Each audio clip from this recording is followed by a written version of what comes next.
इस प्रोग्राम में आपका स्वागत है। इस वीडियो में हम बात करेंगे एक सामाजिक समस्या के बारे में जो कि अक्सर आम लोगों में पाई जाती है, जो कि जुए से रिलेटेड है। अक्सर लोग समझते हैं कि ये आदत हमसे छूट नहीं सकती। अच्छा, कुछ लोग अगर जब हम उनको समझाते हैं कि ये बुरी चीज़ है, इसको छोड़ना चाहिए, ये सामाजिक एक समस्या है, हमारे लिए भी एक बहुत बड़ी समस्या है, प्रॉब्लम है, हमें अपना नुकसान होता है, आपका क्या जा रहा है? ऐसा नहीं है। इसमें नुकसान आपका तो है ही है, लेकिन समाज का बहुत बड़ा नुकसान है। आपके फैमिली मेम्बर्स को बहुत बड़ा नुकसान होता है। आपके बच्चे इससे सफ़र करते हैं, आपकी पूरी की पूरी फैमिली बर्बाद हो जाती है। इसके बारे में भी अगर हम सोचें तो थोड़ा सा हमें रियलाइज़ होगा, थोड़ा हमें इस बात का एहसास होगा कि कितनी बड़ी ये हमारे लिए समस्या है। देखिए, एक जो जुआ खेलने वाला व्यक्ति होता है वो क्या करता है, वो अपने पूरे सुबह से लेकर के शाम तक जो उसने कमाया होता है, जो पैसा वो लेकर के आता है, वो जब शाम को घर जाता है और कहीं देखता है कि कोई जुआ खेल रहा है, जुआ खेलना शुरू कर देता है और सोचता है ये कि मेरा पैसा बढ़ जाएगा। लेकिन ऐसा नहीं होता।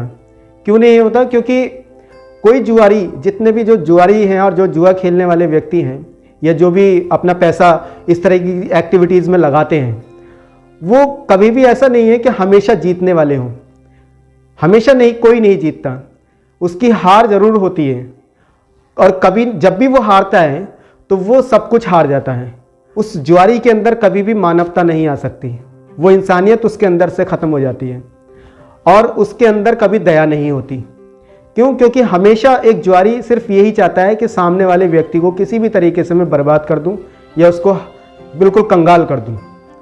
जब ऐसा व्यक्ति इस तरीके की सोच रखता है तो फिर कभी भी वो समाज के लिए फ़ायदेमंद साबित नहीं हो सकता।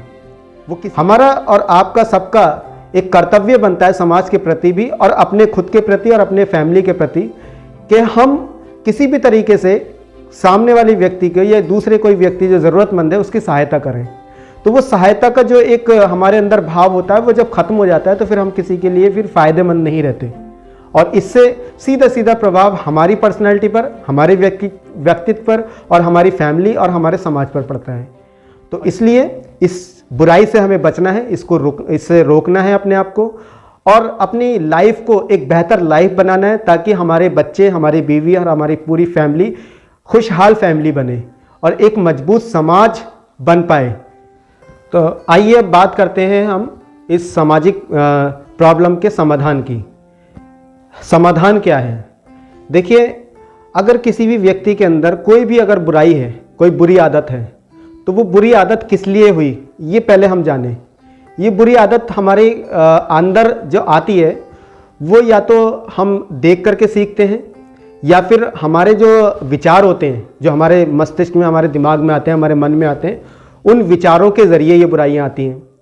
हमारा जो दिमाग है वो इस तरीके से बनाया गया है कि इसमें लगभग 60,000 के करीब विचार आते हैं एक दिन में और इसमें हमारे दिमाग में जो विचार आते हैं वो सकारात्मक भी होते हैं और नकारात्मक भी होते हैं।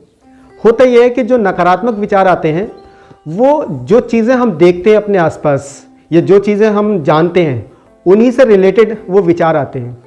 अब अगर हम किसी ऐसे माहौल में हम पले बड़े हैं या जिस माहौल में हम रह रहे हैं उस माहौल में अगर कुछ बुराइयां हैं तो उसी से संबंधित और उसी से रिलेटेड वो विचार हमारे दिमाग में आते हैं और उन विचारों के ऊपर फिर हम अमल करते हैं या एक्शन लेते हैं और फिर वो हमारे आचरण में झलकता है। तो अब हमें काम करना है उस चीज़ पर जहाँ से वो चीज़ पैदा हो रही है। वो क्या है? वो विचार। अब इन विचारों को हमें पहले समझना है कि जो हमारे माइंड में, हमारे मन में जो नकारात्मक विचार आ रहे हैं उनको हमें कैसे रोकना है, कैसे बचना है और फिर वो सकारात्मकता का इसका रूप कैसे देना है, इस चीज़ पर हम आते हैं। तो देखिए, जो सकारात्मकता हमारे माइंड के अंदर आएगी वो आएगी नॉलेज से, वो आएगी हमारे एक ज्ञान से। जो सत्य का ज्ञान होगा तो फिर वो विचार हमारे बदल जाएंगे और फिर विचार बदल करके हमारे वो नेगेटिव जो विचार होते हैं वो खत्म होते चले जाएंगे और फिर सकारात्मक विचार आते चले जाएंगे और फिर हमारा व्यक्तित्व भी सकारात्मक हो जाएगा और फिर हमारे जितने भी एक्शन या जितने भी कर्म होते हैं वो सकारात्मक होंगे। तो देखिए, वो जो अब ज्ञान क्या है, वो ज्ञान एक छोटा सा ज्ञान जो हमें समझना है कि जो हमारे अंदर जो हमारी शक्ति है उसको पहचानना है, उसका ज्ञान हमें लेना है।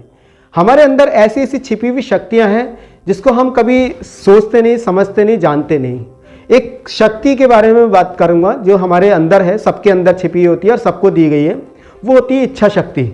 उस इच्छा शक्ति को अगर हम जान लें और उसका प्रयोग कर लें, उसका उपयोग हम कर लें, तो उस इच्छा शक्ति के बल पर हम ऐसी ऐसी बुरी आदतों से छुटकारा पा सकते हैं जिसके बारे में हम सोच भी नहीं सकते। अक्सर लोग पता नहीं कितने ट्रीटमेंट करवाते हैं, कितने लोगों के पास सलाह लेने के लिए जाते हैं, बड़े बड़े लोग थेरेपी अपनाते हैं कुछ अपनी बुरी आदतों को छोड़ने के लिए, लेकिन वो सब बेकार हैं जब तक कि हमारी वो इच्छा शक्ति हमारे अंदर जो होती है उसका यूज़ ना करें। अगर हमने अपनी इच्छा शक्ति का यूज़ करना शुरू कर दिया तो हमें ना तो किसी थेरेपी की, ना किसी सलाह की और ना किसी दवाई की ज़रूरत है किसी बुरी आदत को छोड़ने के लिए। एक बुरी से बुरी आदत भी हम अपनी इच्छा शक्ति के बलबूते छोड़ सकते हैं। तो उस इच्छा शक्ति को सिर्फ हमें प्रयोग में लाना है और देखिए कि कैसा कमाल वो दिखाती है, कैसे आसान तरीके से हम उस बुरी से बुरी आदत से छुटकारा पा सकते हैं।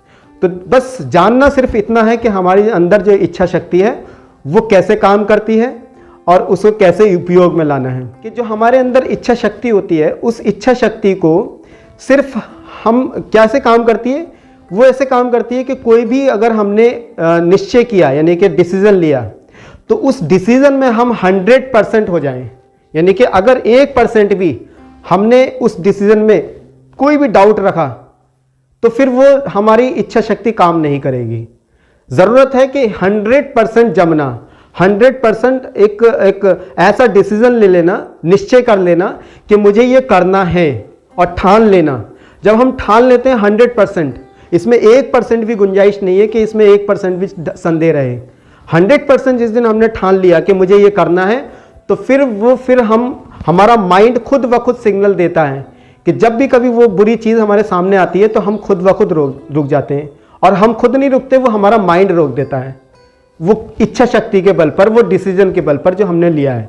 क्यों? क्योंकि माइंड को ये बात पता है और वो सिग्नल हमें माइंड देता है कि हमने 100% ये तय किया था, ये निश्चय लिया था कि इस काम से मुझे बचना है, और फिर वो हम उस काम से बच जाते हैं और वो विचार हमारे दिमाग में फिर आने बंद हो जाते हैं और उससे रिलेटेड जो भी चीज़ें हमारे माइंड के अंदर आती हैं वो खुद ब खुद माइंड हमारा अवॉइड करता चला जाता है और फिर हमारा माइंड सकारात्मक ऊर्जा से भर जाता है और सकारात्मक विचार हमारे अंदर आने शुरू हो जाते हैं और फिर सकारात्मक एक्शन यानी कि हमारे कर्म होने शुरू हो जाते हैं और इस तरीके से हम बुरी से बुरी आदत से बच जाते हैं।